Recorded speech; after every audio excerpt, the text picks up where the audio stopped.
Boom. And we are live. I am joined by friend, mentor, fam, Rashad Phillips. I appreciate you coming on my show again, man. I really do. It's always a pleasure to be on your show, Max. I've told you before how terrific of a job you've done since we've met, and you continue to push the envelope.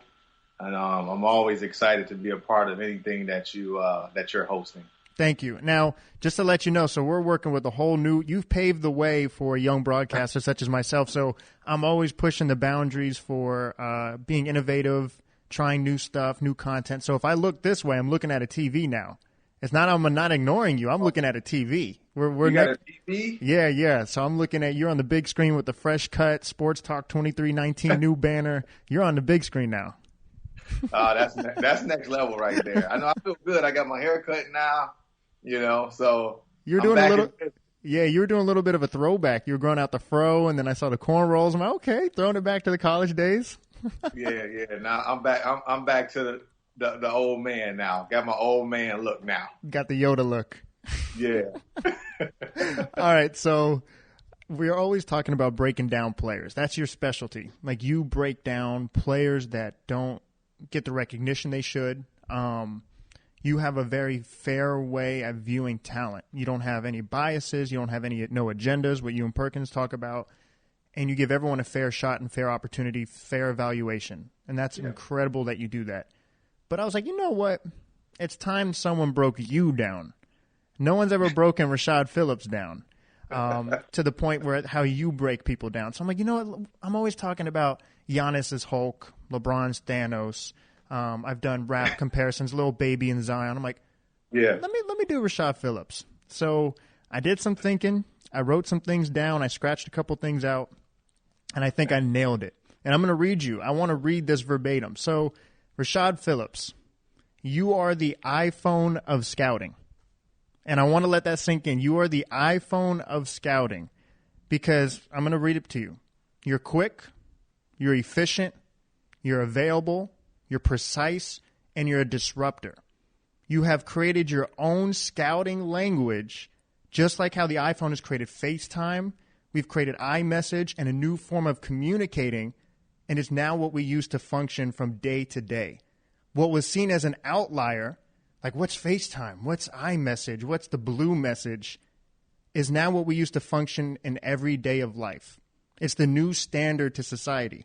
So you, my friend, are the iPhone to scouting. We go to 2319.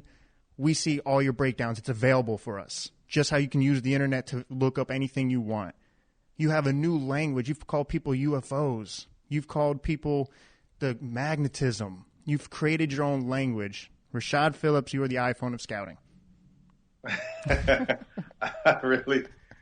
like that. I've never heard that before. Broken down in that type of metaphor. That's very, very brilliant of you. I appreciate that. It means a lot. It really does. Like I said, because I've never seen anyone create their own path the way you have, and I've seen people. Man, you and I have had discussions off air about people attacking your persona, people attacking your credibility, or even just what is this man talking about? You've been shunned or pushed from some people because you've been a disruptor. And now that will always happen. It will always happen. But you've created such a unique way of doing things. It's created a new outlook on the way we view sports. And now, like the iPhone, which was seen as, man, I'm not using Apple Maps. I got my maps right here. Or, man, I'm not going to use I'm using an iPod. I don't need Apple Music. Now everyone uses the iPhone. Now everyone's going to you to see the scouting, and I think that's an incredible thing. So I hope that analogy serves you justice. I think it does. So you're the iPhone, man, and you're always updating yourself. So you're the iPhone 12 right now, but soon it's going to be like the Rashad 20 in a couple of years from now. I really appreciate that. I don't even have any rebuttal for that. Everything that you said it's 100% true. When I came into the media world of evaluating and breaking down the game of basketball, my intention was just to give people a different vision of how sports can be looked at through the eyes of someone like myself. That was really the point of it, and when a lot of times when you're an outlier or things of that nature, you get looked upon or frowned upon as a person that's trying to disrupt something, when actually I'm just trying to bring something fresh, new, innovative, and also resourceful for everyone. And that's what I've been trying to do my entire time of building that. So now that you've broken it down to the iPhone, I'm starting to really think in my mind, like, wow, when iPhone first hit the market, people didn't really want it. They were kind of like, nah, they didn't want that type of technology. And now people can't live without iPhone. So it's a necessity. It's become a necessity. And I really appreciate that, because I catch flack daily on social media. Oh, I know. And it's like, I'm not even trying that. Like, what I'm trying to do is just educate from somebody else's lenses, Right. So I really appreciate that. And everybody who supports me at Sports Talk 2319. I really love all you guys that continue to help me and motivate me to push the envelope, and I'll continue to give you guys my best, whether I'm right or wrong, but it's always coming from a good place. Right. Rashad, so transition now. Let's get into the NBA world. So I want to get your opinion on a couple things. I've done the Marvel characters, but my most recent one was the Fantastic Four. So it's a fan favorite comic, The Thing, Mr. Fantastic, the Invisible Woman, and then the Human Torch. And I'm like, that's the Pelicans right now. I said Zion's the Thing, where he's not the most powerful hero, but he's just insanely, incredibly strong, fan favorite. You can't keep your eyes off the screen. I've said Human Torch. Obviously, you have Ingram, Zion, Ball, and Holiday. Like, that's like their core four. Yeah. You have veteran shooters with Redick and other people, but that's their core four. And so I'm like, okay, but I think who's leading this squad is Mr. Fantastic, and that's Brandon Ingram. And I think even though Thing is the fan favorite and people gravitate towards the Thing when they see him on screen, the Fantastic Four can't work unless Mr. Fantastic's the brains behind the operation. But right now I feel like this young team is what's happening to the Fantastic Four when they first got created. There was an accident, and all of a sudden they're all starting to try to figure out their superpowers. It's new to them. But they have to find themselves first before they can become a team. So right now I think this Pelicans team is finding themselves, and then eventually when they become familiar with their powers, they become the Fantastic Four, and that's what we're all hoping to see. But you said something too, and I couldn't agree more. This is Brandon Ingram's team, right? Yeah. So he's Mr. Fantastic all the way through. This isn't Zion's team. They need to go through Brandon Ingram. Yeah. Now that's... I like Brandon Ingram. Yeah. Now, do you see him as this can't be Zion's team. They have to find an identity. And now, do you think that happens through play? Is that something the coach has to say? How do you find an identity with such a young team and someone as popular as Zion? Because typically, when you have someone as popular as Zion, we all think it's his team, and it's not. Right. So how do they establish that identity? Again, I think the way they should do that is allow basketball to be basketball. I think far too many times when we watch these organizations, they play into the narratives of the media. And I think people crown Zion too early, right? And didn't give the respect to a guy like Brandon Ingram and the J.J. Redicks and the Drew Holidays. We're so fixated on storylines that it damages organizations. Right. And if you watch the Pelicans in the bubble, they actually did more damage than good because they were trying to live out a narrative instead of just play the game of basketball. Zion wasn't ready. He wasn't in shape. And everything needed to go through Brandon Ingram, Lonzo Ball, Holiday, and Redick. And so I'm not a huge fan of the roster that the Pelicans have assembled thus far. I think it needs some reconstruction. Unfortunately, I don't think Alvin Gentry will be back next year. But again, you have to establish your number one option, which is Brandon Ingram. You have to allow Zion to play himself into his character. Okay. He's not the character that we want yet. Right. Allow him to play into that, and then we can move on. But I just think that we gave the keys to Zion, and he didn't have a license yet. Sounds like a fast food society that we've talked about a while back.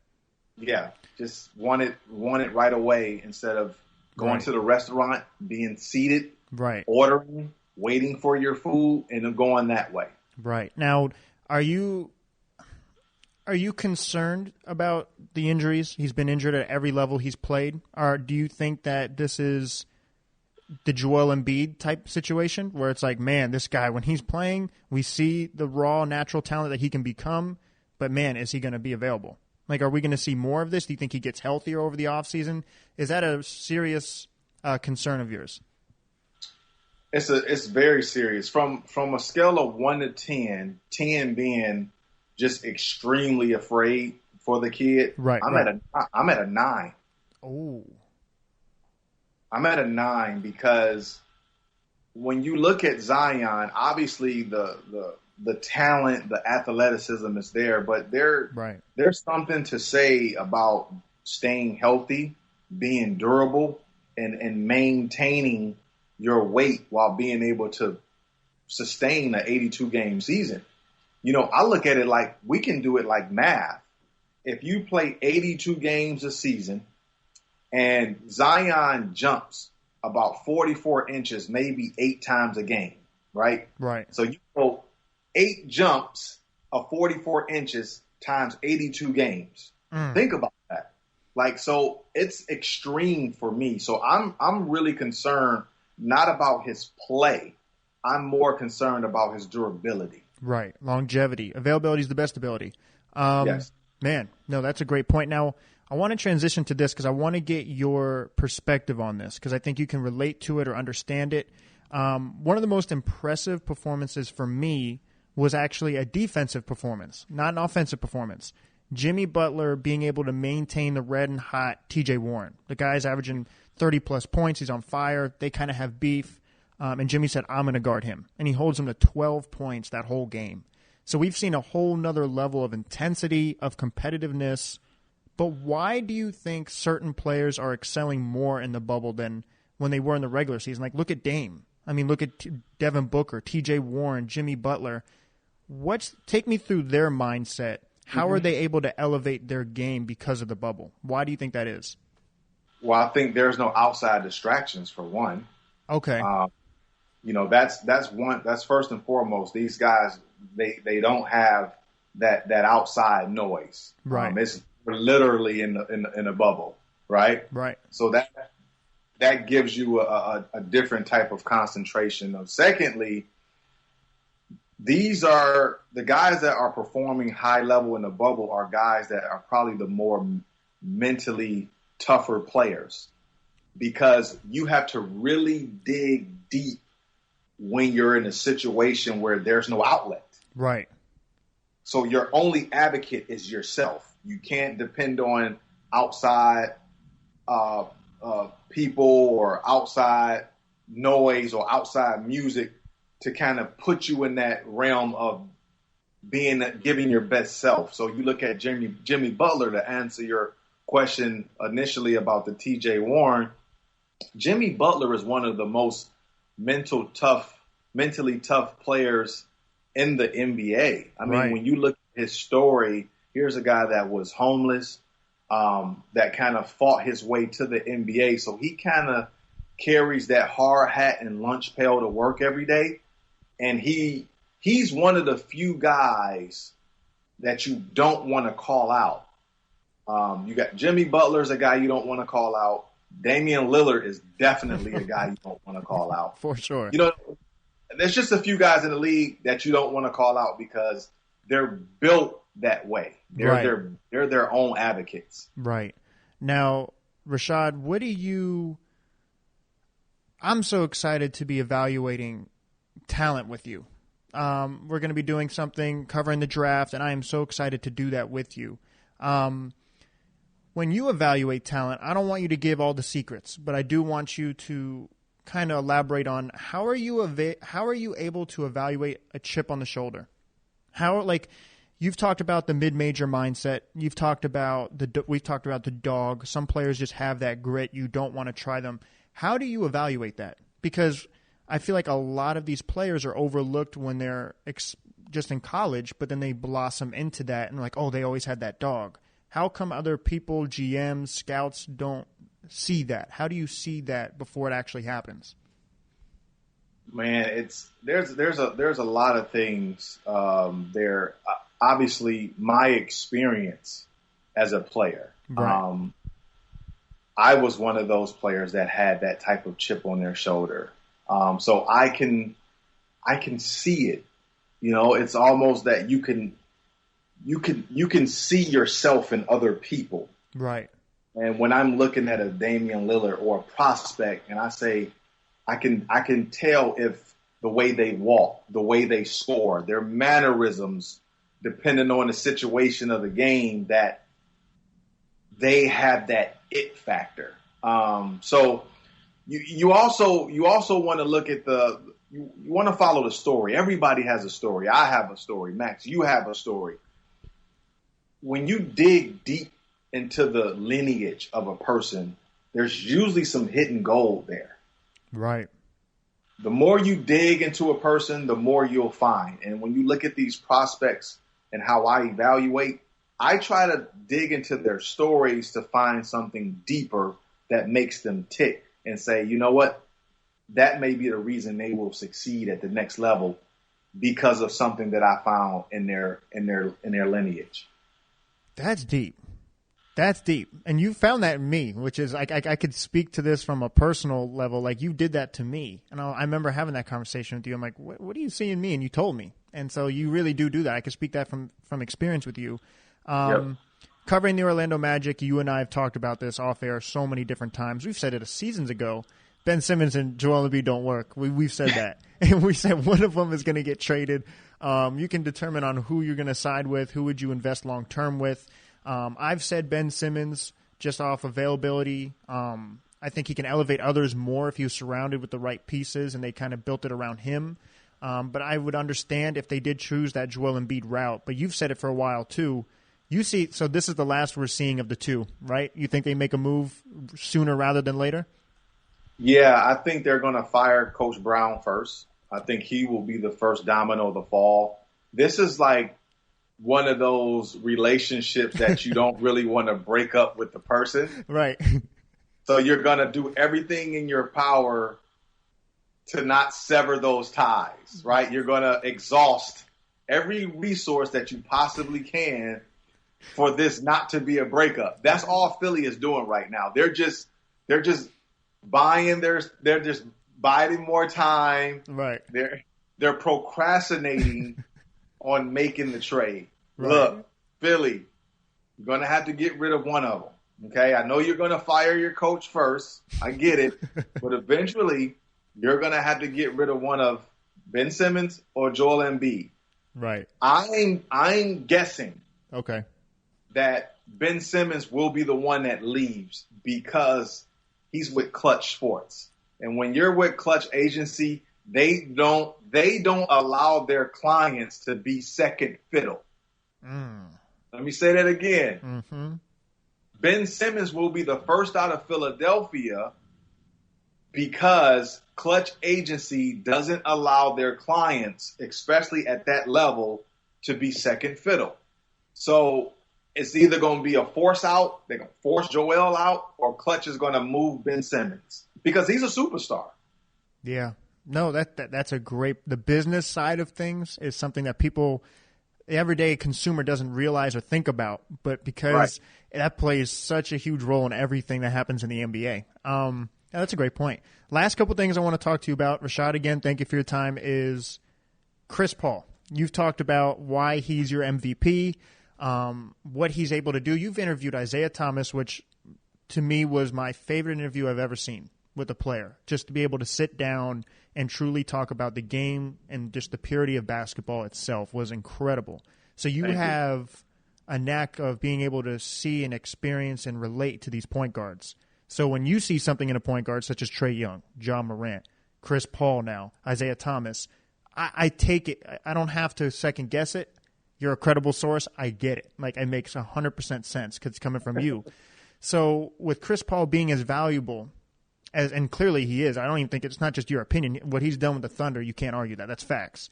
What are your expectations now? Because now Russell Westbrook may be out for a couple games with his little strain. What are your expectations for Chris Paul and the Thunder? Because I don't think if he loses in the first round, the season doesn't mean it's a failure. He could still be MVP. But considering what he's been able to do with this squad, what are your expectations for them? Yeah, I think, I mean, I picked Houston to make it to the Western Conference Finals, so I'm kind of in a rock and a hard place here because I'm cheering for Chris Paul, but I picked the Rockets to win, right? So this is a tough one for me, but kind of elaborate on why I said Chris Paul to me was the most valuable player is because when I look at the actual term of MVP, it's called most valuable player, then I believe that Chris Paul is the most valuable. He's not the best player, but just he's valuable. He's not the most dominant player, but in my eyes, he's the most valuable. And what he's been able to bring to the OKC Thunder, they had a 0.2% chance to make the playoffs.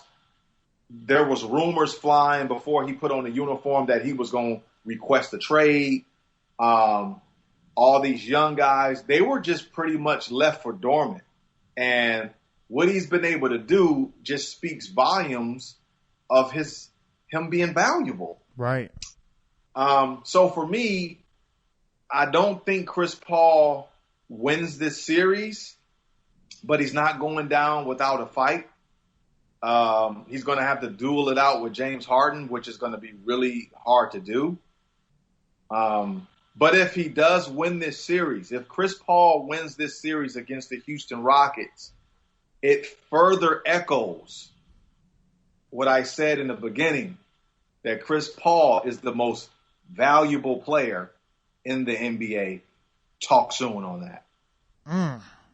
And that's powerful stuff. No, that if he is, like I said, if he loses, I don't think it discredits anything he's done. But like you said, if he wins, it only enhances what he's done. Yeah, that's a great point. Now, last thing I want to transition to, I really think coaching has become more valuable in the bubble. I think we see a little bit more of it. But really, I've come up with this comparison. I want to read it to you. And, of course, another analogy. That's just kind of my thing. I said LeBron is Bluetooth. He can adapt. He can connect. In many situations, he's flipped franchises around. He's able to play any position. But it's really the connection he has with whatever group he plays with. We've seen him with so many different groups, which has been a criticism, but at the same time, I think it's a compliment that he can play with so many different people and pieces. He's able to connect. But maybe it's not as strong as a Wi-Fi connection. Wi-Fi is Michael Jordan. Not everyone connects with Michael Jordan. He can be harsh. He can be very hard on people. But if you have that connection, it's stronger, and it's a connection for life. So LeBron James to me is the Bluetooth, and I know a lot of people don't think they have enough devices or players to connect to with this Lakers squad. So that being said, do you have the concern everyone else does with this Lakers team? Like if they were to match up with the Clippers, or I think Houston could upset the Clippers actually, but if they were to just match up with any of those teams, do you see them winning, or they just don't have enough connection there to overcome those obstacles? Yeah, I have concerns when you look at the Lakers roster from top to bottom. I don't have concerns about LeBron James or Anthony Davis. Right. I mean, you understand, but it is a team game. And when you're looking at this format, Max, it's different than the traditional NBA game. This is more up and down, run and gun, who can score the most points. I mean, we're watching Harden with 17 rebounds, Luka with 20 rebounds. Like, we're watching this inflation in front of our eyes. Yes. We're watching, so this new format does not favor the Lakers. Right. No, it's true. The format doesn't. So, but I'm not concerned to the point where I would want to, I'm looking to pull the lever and have everybody run out of the building with their hair on fire. I'm not there. Right. I believe the Lakers will. I think they have enough connection. I think they have enough Bluetooth connection to kind of get to the Western Conference Finals where they'll meet the Houston Rockets. I have that too. So I think it'll be great there. But I don't know how long the Bluetooth can stretch. Okay. Fair enough. But now Lakers will be okay. I do want to say this. Now, if LeBron's Bluetooth, I don't think he has a strong enough signal with anyone in the league anymore because of how many players he's played with. He doesn't have, like, him and AD are a new connection. That's not a foundation. It's a new connection. He just connected to this device. Yeah. Who is the Wi-Fi of the league today if it's not MJ? Is it Steph? I think Steph's connection with the Warriors organization is the strongest out of any player in the league today. Yeah, I don't even have to waste time on that. Steph is the Wi-Fi. It's the Wi-Fi. That's what I was thinking. Soon as you walk in the Golden State Arena, it connects. It's right there. Yeah. It's like strong signal. You're like, yep. Yep, no password needed right Wi-Fi. there. Rashad, I appreciate it, man. I really do. Every time you come on, it's an absolute pleasure. You continue to help me so much off air. I can go on for days about that. So I continue to learn from you. I continue to just watch what you do and observe. So I just want to say thank you for everything you do. Where can people go to your website? It's the best sports website out there right now. Follow you on Twitter and Instagram. The floor is yours. Yeah, you can follow me at sportstalk2319.com is my website. Also on Instagram, Rashad Phillips 2319. On Twitter, RP3Natural. And again, Max, it's always a pleasure to be on your platform. Continue to push the envelope forward. Continue to be the chess piece on the board. Continue to be 5 steps ahead of everybody else. I'm so proud of you. And we'll talk soon. Yes, sir. My thing now is why wait? So thank you, Rashad. Why wait? Why wait?